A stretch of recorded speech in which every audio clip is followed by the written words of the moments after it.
இருந்தோம்பி இல்வாழ்வதெல்லாம் விருந்தோம்பி வேளாண்மை செய்தற் பொருட்டு.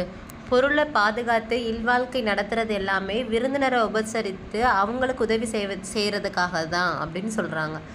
விருந்து புறத்ததா தானுண்டால் சாவா மருந்தெனினும் வேண்டற்பாற்றன்று. விருந்தினர் வீட்டின் வெளியே இருக்கும்போது நம்ம மட்டும் தனித்து சாப்பிட்றது அப்படிங்கிறது அது அமிர்தமே இருந்தாலும் அது விரும்பத்தக்கது கிடையாது அப்படின்னு சொல்லியிருக்காங்க. அதுக்கு தான் அந்த ஒரு டயக்ராமும் கொடுத்துருக்காங்க. விருந்தினர் வெளியே இருக்கும்போது சாப்பிட்ற மாதிரி. வருவிருந்து வைகளும் ஓம்புவான் வாழ்க்கை பருவந்து பால்படுதல் அன்று.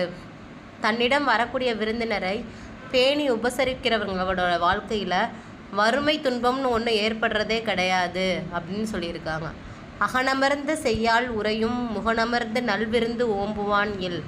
முகம் அலர்ந்து விருந்தினரை உபசரிக்கக்கூடியவங்க வீட்டில் திருமகள் மனமகிழ்ந்து வாழ்வாங்களாமா.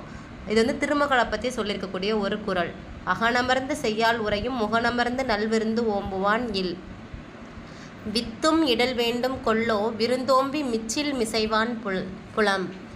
வந்த விருந்தினரை முதல்ல உண்ண வச்சு மீதி இருக்கிறத உண்ணக்கூடியவங்களுடைய விளைநிலத்தில் விதைன்னு ஒன்று போட்டாதான் பயிர் வளருமா என்ன அப்படின்ற மாதிரி கேட்குறாரு. வித்தும் இடல் வேண்டும் கொல்லோ அப்படின்னா விட வேண்டுமா என்ன, விருந்தோம்பி மிச்சில் மிசைவான் புலம் அப்படின்னு சொல்லியிருக்காங்க. தேங்க்யூ.